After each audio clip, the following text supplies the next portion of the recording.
Hey everyone, and welcome. Have you ever really stopped to think about what the law is? I mean, is it just a bunch of rules handed down from on high that we all have to follow?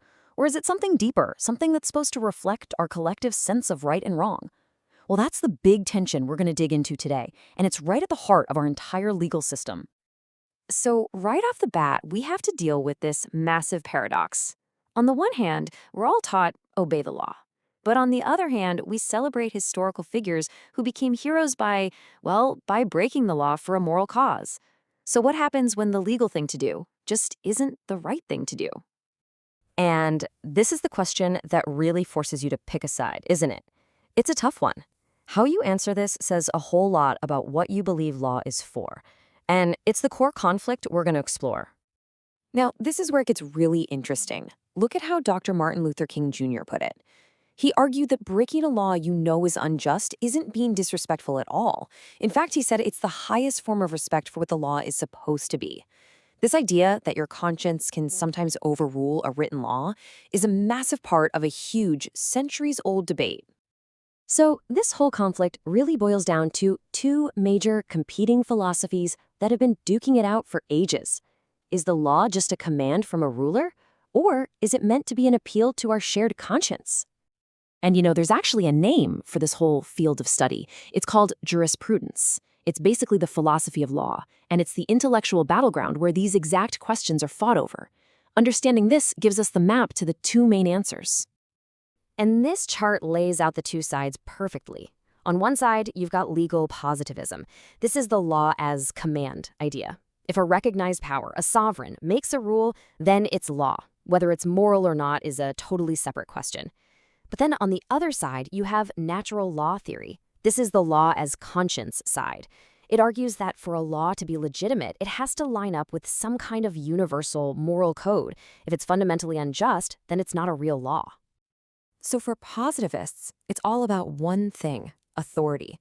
Think about King Herod in the New Testament. From a pure positivist perspective, when he issued that horrific decree, it was technically the law. Why? Because it came from the sovereign, the guy in charge.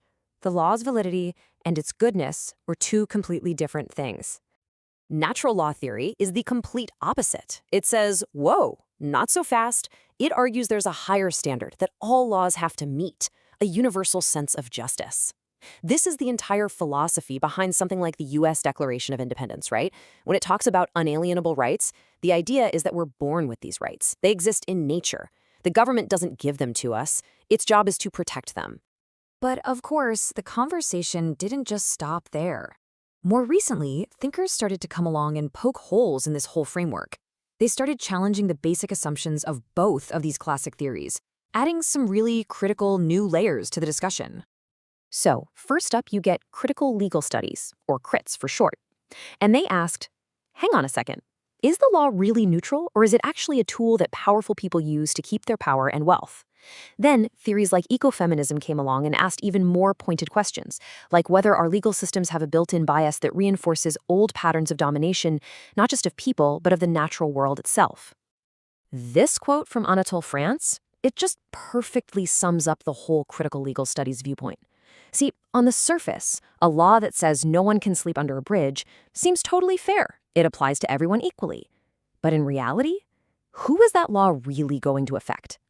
The law's impact isn't neutral at all, and the crits would say that's probably not an accident. Okay, so we've got all these competing philosophies: command, conscience, critique. But how does this stuff actually work in the real world? Well, to see that, we can crack open the American Legal Rulebook, because you can actually see bits and pieces of all these ideas baked right into its structure. In the US, there is a clear pecking order for laws. At the very top, you have constitutions. You can think of these as the natural law part of the system. They set out those fundamental, universal rights. Then, below that, you have statutes. These are the positivist commands passed by a legislature like Congress. And finally, you get judicial decisions, which is where judges have to wrestle with both. They interpret the commands, but they have to do it in a way that respects the principles in the Constitution.